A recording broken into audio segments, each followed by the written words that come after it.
19 heures.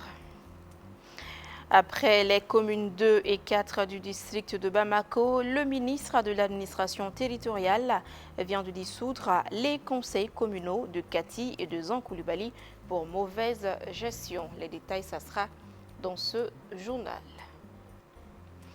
On n'avait pas encore fini de compter les victimes de l'effondrement du site d'orpaillage du village de Kobadani dans la localité de Samaya de 50 mardi dernier. Le nombre de corps sous les décombres dépasse à ce jour les 70. Interdit par le règlement intérieur des établissements d'enseignement fondamental, le châtiment corporel semble faire son retour au sein des établissements scolaires. Et face aux multiples plaintes, le ministre de l'Éducation nationale tape du poing sur la table. Voilà donc pour les sommaires. Bonsoir à tous et bienvenue dans cette édition. Dans un communiqué, le ministère de l'Éducation nationale attire l'attention des directeurs d'académies d'enseignement sur l'existence, sinon le retour du châtiment corporel dans les écoles.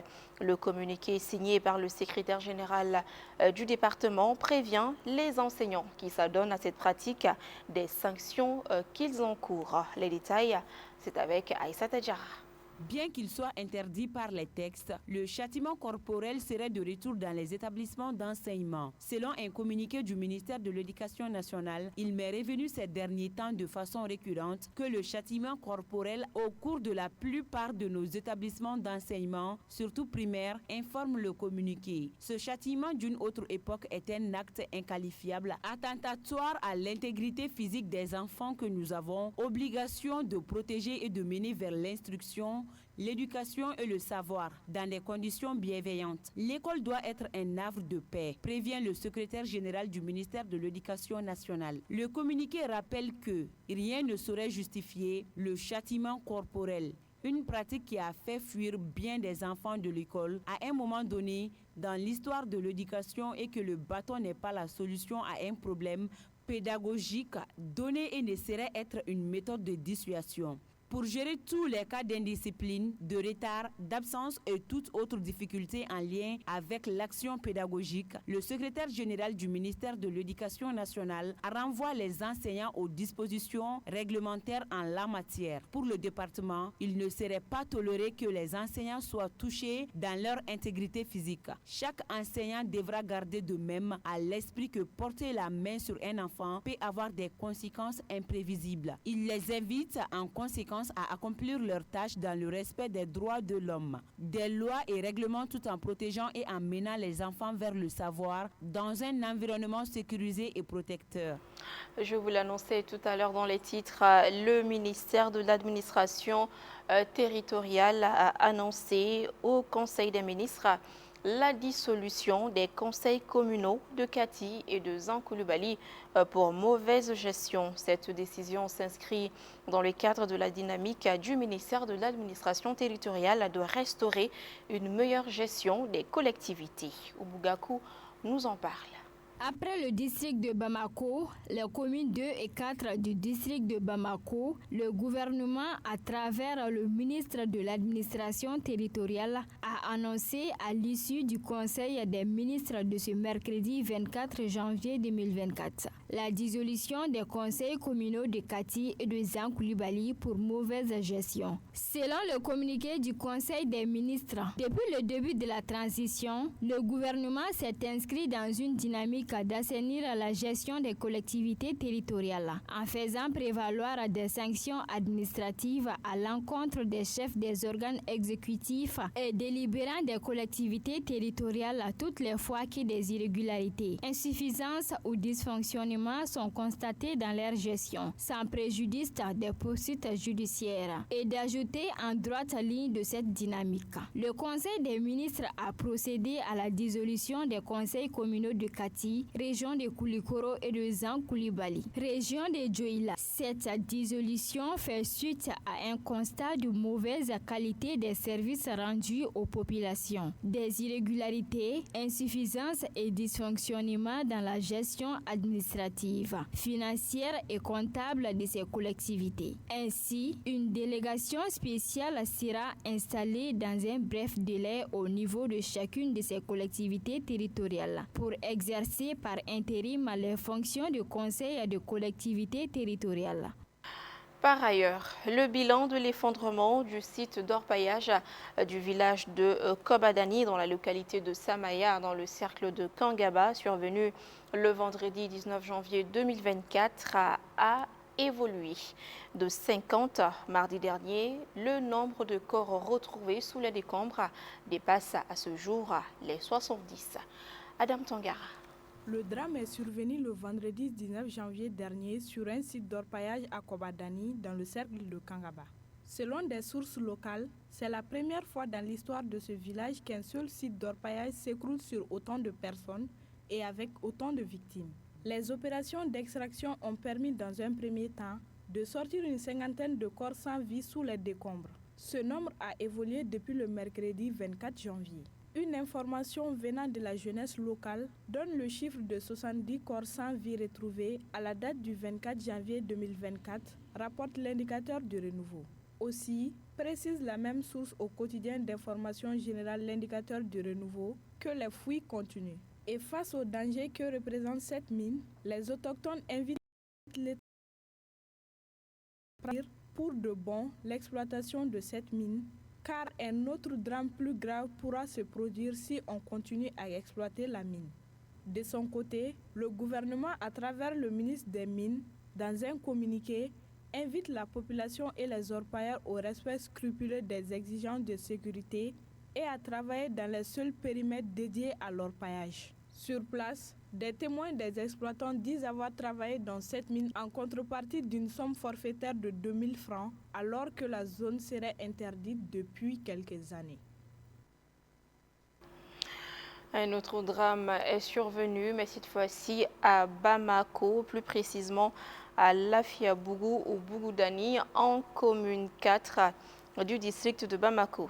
Un incendie meurtrier a fait 4 morts et un blessé grave. L'information nous émane de nos confrères de Touramagan Communication. Selon la source, l'incendie serait parti d'un poteau électrique pour atteindre la boutique de la famille Maïga contiguë à leur maison. Parmi les 4 morts, 3 sont décédés le jour de l'incident, soit le jeudi 18 janvier 2024. Et le dernier cas de décès est survenu le samedi 20 janvier 2024. La seule survivante grièvement blessée est admise à l'hôpital Gabriel Touré où elle reçoit des soins. L'Agence nationale d'évaluation et d'accréditation des établissements de santé, ANAES, a tenu ce jeudi sa 2e session ordinaire du conseil d'administration. Il s'agissait pour les administrateurs de faire l'état d'exécution du budget au titre de l'année 2023, l'examen et l'adoption du budget de l'année 2024 et du plan opérationnel. La session s'est tenue dans la salle de conférence de l'ANAES. Le compte-rendu est signé Amadou Diarra. L'état d'exécution du budget de l'année 2023, l'examen et l'adoption du budget 2024 et du plan opérationnel sont entre autres points inscrits à cette 2e session ordinaire du conseil d'administration de l'Agence nationale d'évaluation et d'accréditation des établissements de santé. Selon le directeur de l'ANAES, plusieurs activités ont été menées au cours de l'année 2023. Il s'agit entre autres de l'élaboration des outils d'accréditation des centres de santé communautaires CESCOM par l'ANAES et sa validation par l'Agence malienne de normalisation et de la promotion de la qualité à Manon. L'élaboration d'un nouveau manuel de procédures administratives, opérationnelles, financières et comptables. L'élaboration d'un nouveau règlement intérieur. La signature de la convention entre l'ANAES et l'Agence malienne de radioprotection AMRAP le 31 mars 2023. En plus de ces activités, l'ANAES a pu développer des initiatives auprès de certains partenaires pour réaliser d'autres activités. Ils sont l'évaluation de la qualité des soins dans 12 hôpitaux du district sanitaire sur financement de l'OMS, la visite d'accréditation de 15 CESCOM dans la région de Sikasso sur financement de l'USAID, projet Kenya Sinsimwale. Outre ces activités, l'ANAES a participé à plusieurs autres activités extérieures au service notamment des ateliers de formation, d'élaboration et de validation de documents techniques.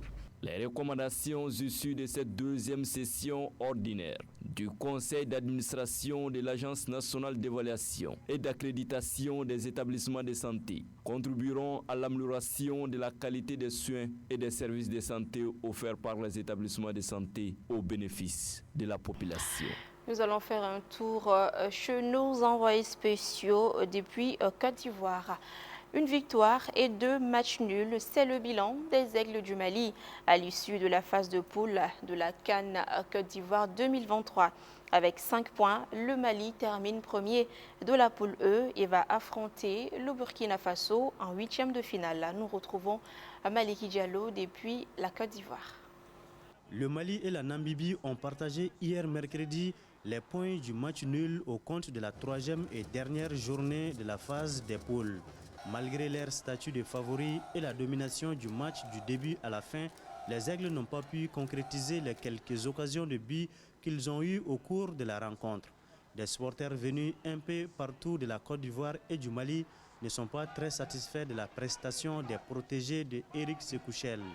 Ce qu'ils font là, c'est pas bon. Jouer là, on joue pour aller devant, on ne joue pas pour reculer. C'est ça qui fait qu'ils ne gagnent pas toujours là. Quand on joue ballon, on va devant, on ne joue pas pour reculer. Ça, c'est pas bon ballon. Voilà, il faut qu'ils changent les ballons là. Je suis content mais un peu mitigé. Voilà, mes sentiments sont mitigés, mais l'essentiel a été fait et on n'a pas encaissé. Bon, 1 point mieux que 0. Voilà, vivement pour le reste. Bon, ils ont fait un très bon jeu, mais malheureusement, on voulait une victoire. On n'a pas eu de victoire, mais je pense que ça se gère. Voilà. On est heureux, mais bon, on gère avec. Ce score peu glorieux permet tout de même aux Aigles de non seulement se qualifier pour les 8e de finale, mais aussi terminer premier de la poule E avec 5 points.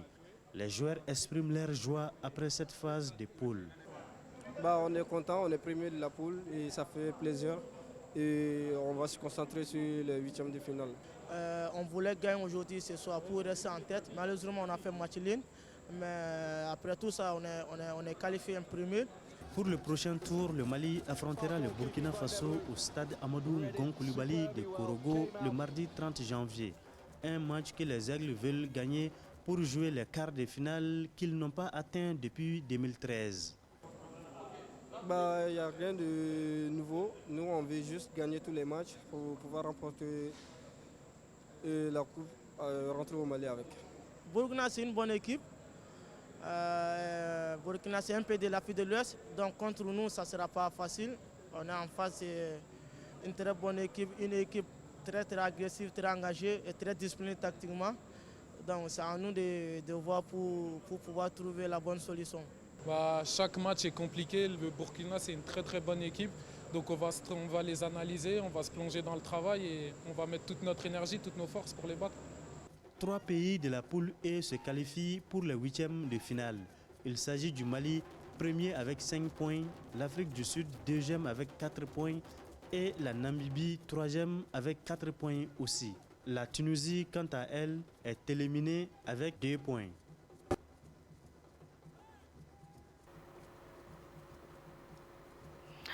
Et ici, au pays, Orange Mali a fait installer des écrans géants en rive droite du district de Bamako pour permettre aux supporters de suivre aisément les matchs de la CAN et surtout ceux du Mali. Un geste apprécié à sa juste valeur. Je vous propose ici de suivre quelques réactions au micro de Oumar Keïta et de Zakaria Oumar Keïta. Nous remercions Orange Mali pour cette opportunité qu'ils donnent aux Maliens de venir suivre tous ensemble dans la vivre pour montrer leur émotion. D'accord, mais aujourd'hui on voit que réellement il y a l'ambiance hier.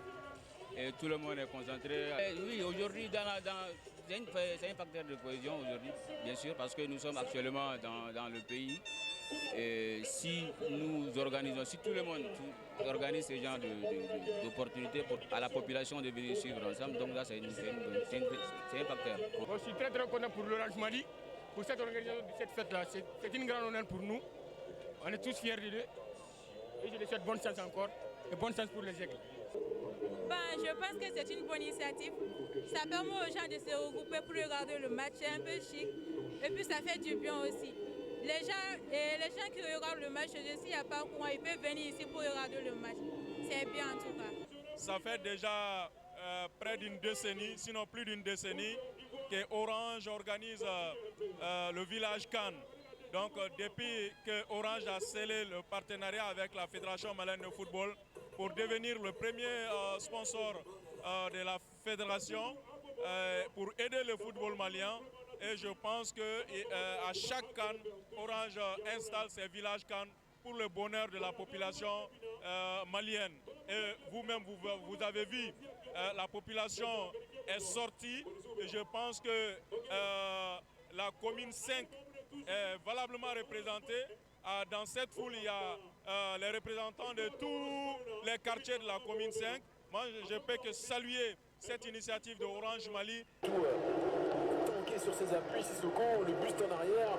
Et voilà, cette édition est terminée. Merci à tous ceux qui ont contribué à sa réalisation. Grand merci à vous également de l'avoir suivi. Demain, vous serez avec Emmanuel Koulibaly. Quant à moi, je vous retrouve à la semaine prochaine pour de nouvelles informations. Prenez soin de vous. Bonsoir.